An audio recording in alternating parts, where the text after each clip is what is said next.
Құрметті талапкер, биыл сен мектепті тамамдап, өз мамандығыңды, болашағыңды таңдайсың. Білікті мамандардан сапалы білім алуды көздесең, бұл бейнеролик сен үшін. Филология бөлімінде жан-жақты, тыңғылықты маман болуға өз елінің тілін, әдетін, атадан балаға қалған бұзылмаған қаймағын, салт дәстүрін қастерлеп, бүгінгі заманға сай бәсекеге қабілетті, мыңнан жүйрік, жүзден тұлпар болып шығудың толық мүмкіндігі бар. Қосымша қазақ тілінде оқытылмайтын мектептердегі тіл мен әдебиет мамандығы бойынша мамандар даярлайды. Факультетімізде жоғары білікті мамандар қызмет атқарады. 2 ғылым кандидаты, 1 PhD докторант және магистрлер дәріс береді.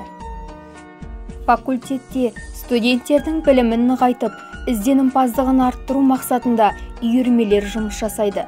Атап айтар болсақ, Ақ қауырсын поэзия клубы, Зерек студенттердің ғылыми қоғамы, Латын графикасы, Сәкен Жүнісов атындағы әдеби танымдық орталығы, тереңдетілген қазақ тілі факультативтері. Бөлім студенттерінің ұтымды білім алуына Ахмет Байтұрсынов атындағы тіл танымдық ақылды дәрісхана, Сәкен Жүнісов атындағы әдеби танымдық дәрісхана жұмыс жасайды. Колледжімізде жыл сайын Жанайдар Мусин атындағы көркемсөз оқу шеберлері дәстүрлі түрде өткізіледі. Факультет студенттері қалалық, облыстық, республикалық олимпиадалардың, конкурстардың, әртүрлі ғылыми жобалардың жеңімпаздары мен жүлдегерлері. Филология бөлімінің студенті болу арқылы сіз ұстаз мамандығының қыр-сырын жете меңгересіз. 2019 жылдан бастап қолданбалы бакалавриат бойынша 11 сынып негізінде студенттер қабылданып, негізгі орта білім берудің қолданбалы бакалавры, қазақ тілі мен әдебиеті мұғалімі біліктілігі бойынша мамандар даярлайды.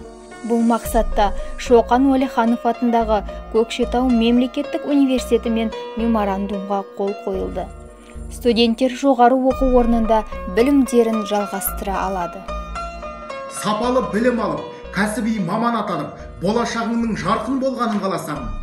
Жанайдар Мусин атындағы Көкшетау жоғары қазақ педагогикалық колледжінің студенті бол. Құрметті жас талапкер, біз сізді күтеміз.